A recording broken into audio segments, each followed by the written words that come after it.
And welcome back, everybody. Welcome to another player profile right here on YSN. DJ Yoakley with you. And boy, we got quite the tandem here tonight. And two guys that certainly have set the tone for everybody else, not only in the region, but perhaps the state. And two guys that I see as role models and opportunists for the future of football, not just here in the Valley, but around the nation. Boy, I'm excited. Ladies and gentlemen, at this time, we got two of the members of the state semifinal team here this Friday from McDonald, Drew Zajack, and the other captain, Mr. Kyle Puckett. Boys, how are we? Good, how are you? You sound excited I'm to be excited. heading into a Yeah. state semifinal. Talk to me, Drew. We'll start with you as one of the two senior captains on this team. Explain to me what this season has been like from the first game, all the summer workouts, all the way here. You guys are sitting in week 15 now. It's been an honor. It's been a blessing. The good Lord has blessed us with such a close-knit group and a close-knit community. And really, it's been a ride. It's been a roller coaster. And, like we always say, I like to say, weather the storm. And, I feel like our team has done that throughout the whole entire year. And I couldn't be more proud of them. Kyle, how about you? Yeah. This team, very special team. We worked hard throughout the whole summer. Very tight knit group. Like Drew said, weather the storm, and we're very blessed to be a part of this team.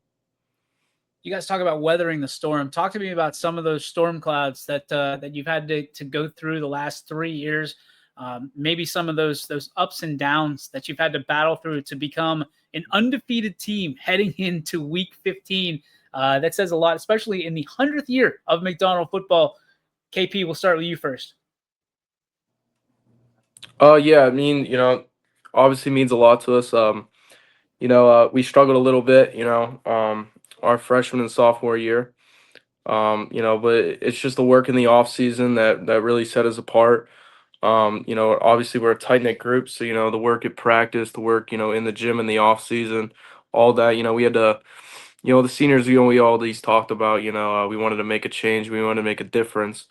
So just doing all those things, that's kind of how you do it, and we're blessed to be here, and that's kind of how we got here. Just the off season work that we put in, and trusting each other and believing in each other. Drew? I think Kyle couldn't have said it any better. We had a few rough years from freshman, sophomore, and then even a little bit of junior year. There was a lot of ups and downs during that.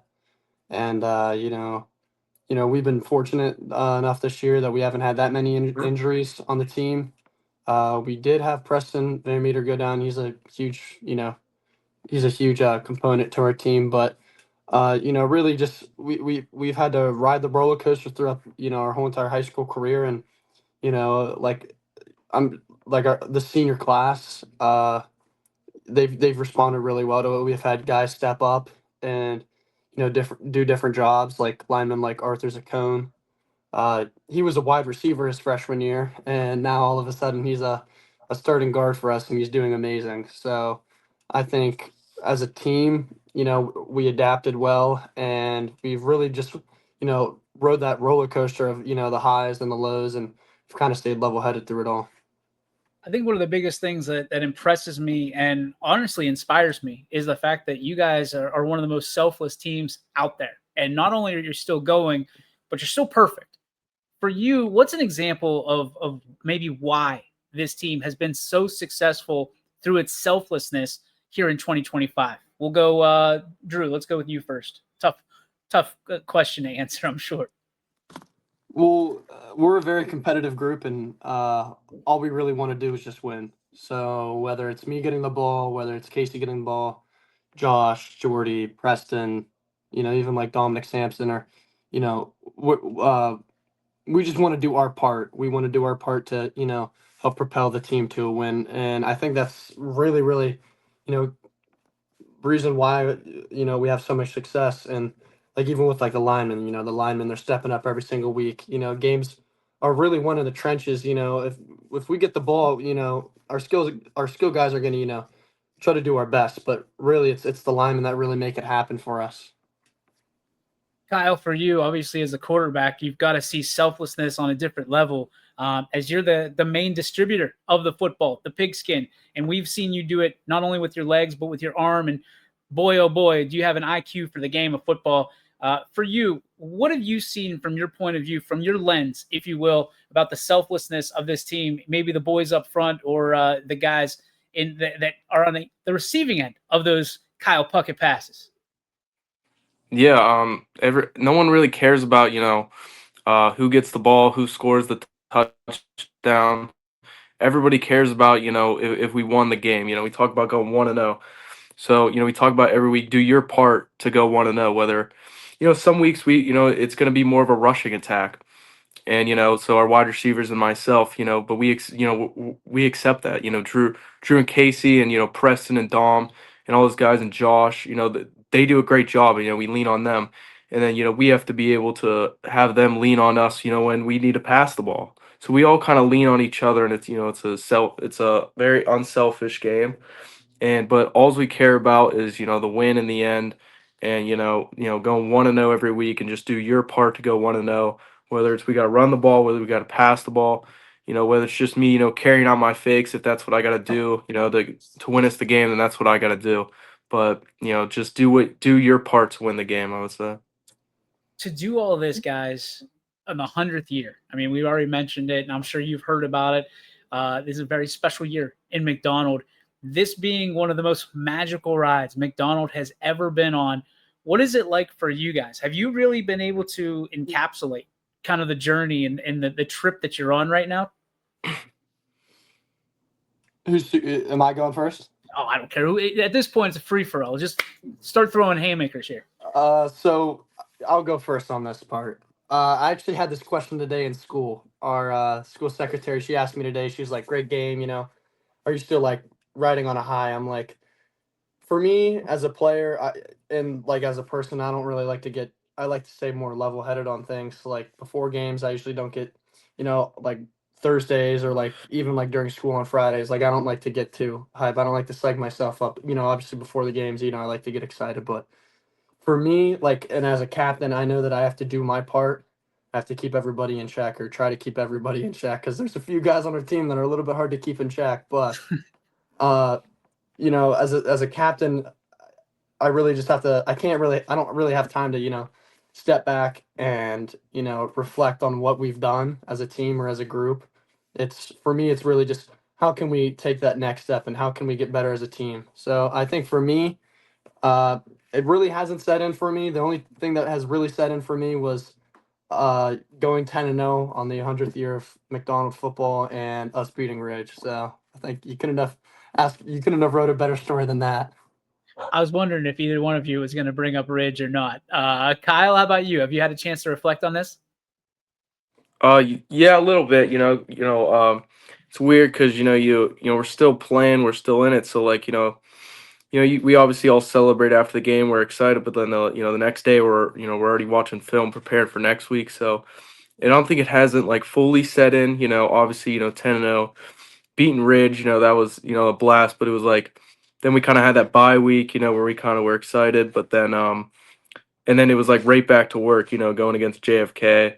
And into the playoffs because we knew that wasn't it. We didn't just want to end off on that note. So it's just taking the next step week by week. So I don't think it's really set in yet, but I think as a season, we got hopefully 2 more games. As the season come to an end, I think it'll more set in.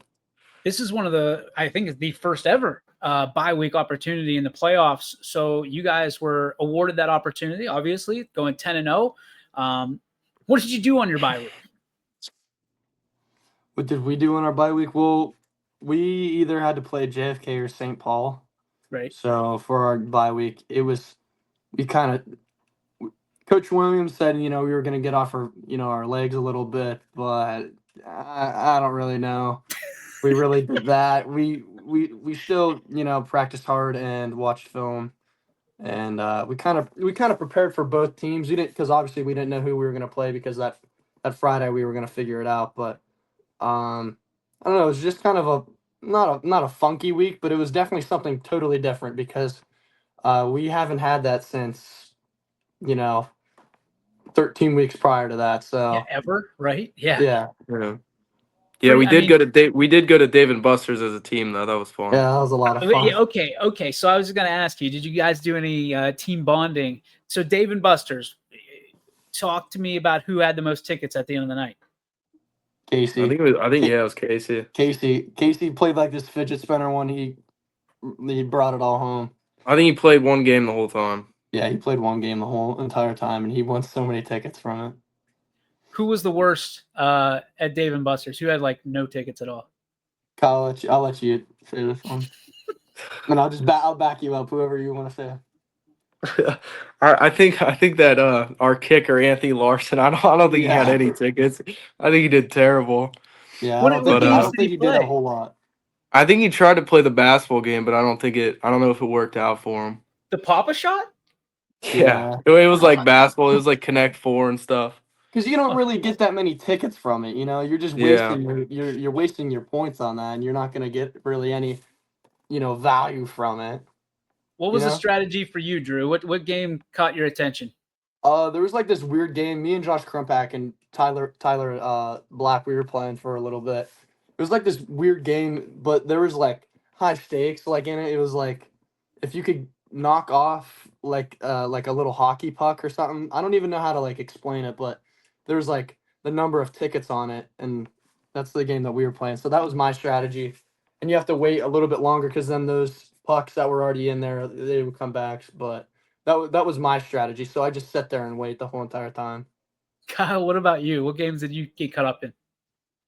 I was a little more. I was playing skee ball most of the time, but I was playing these other couple games that Drew was playing and stuff. But yeah, I was playing the one where you like got to push down and you got to get it on like 1,000 tickets.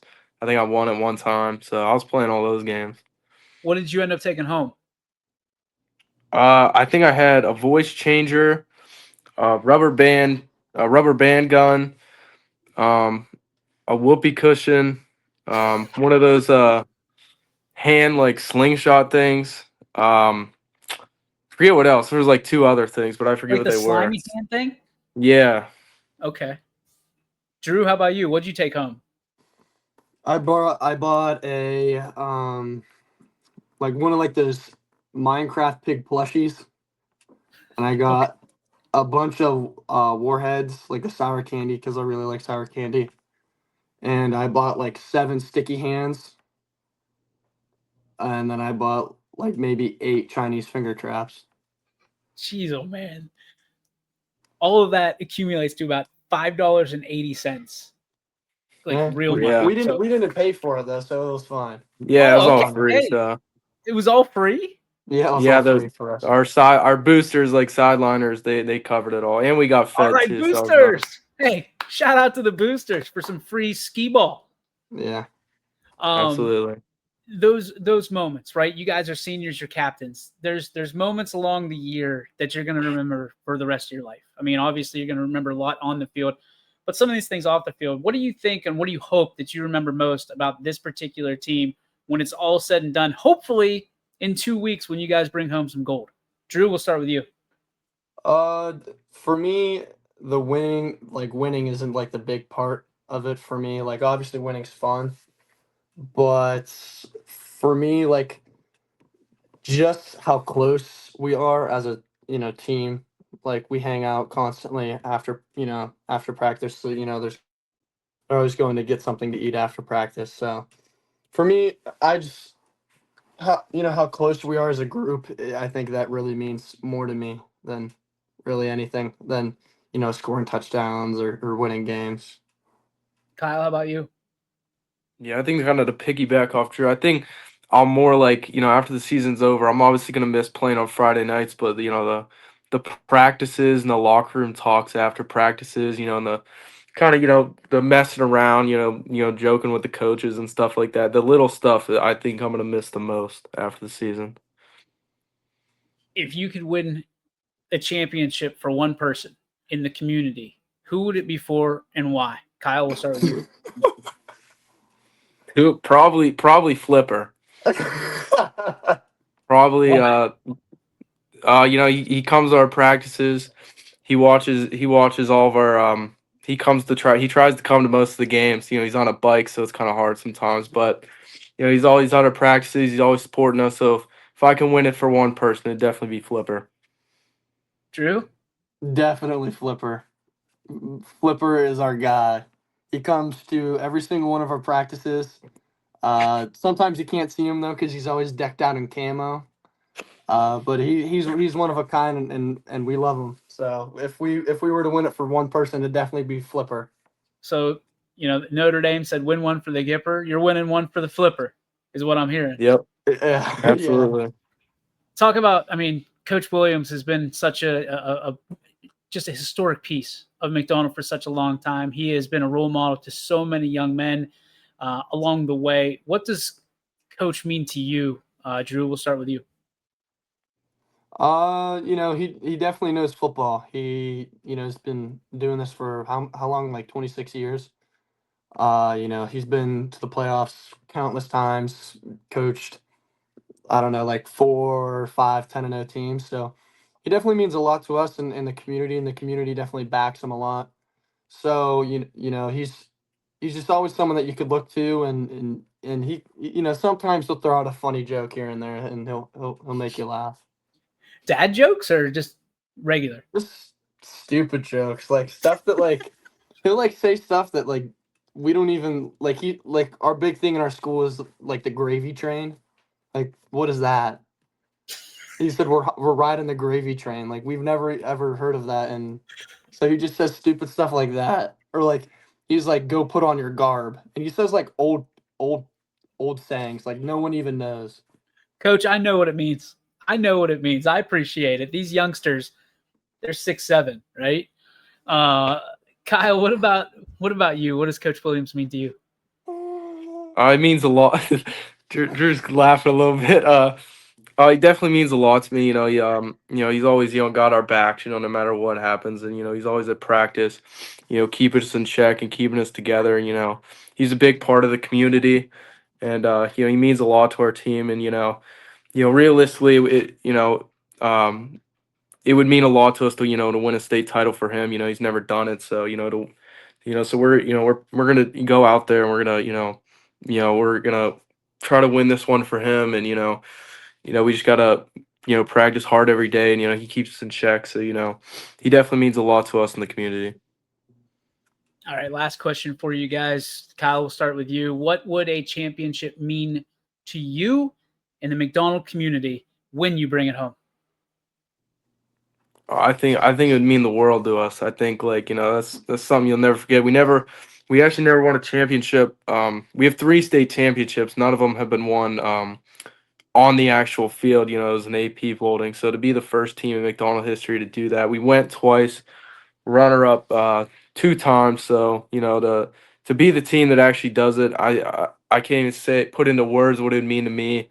In the community. The community's already showed, so much support. I think, if you drive around McDonald right now, everybody's got blue lights all wrapped around their house. People are, got all these, people are really going all out for us, so I can't even put into words what it mean to us in the community.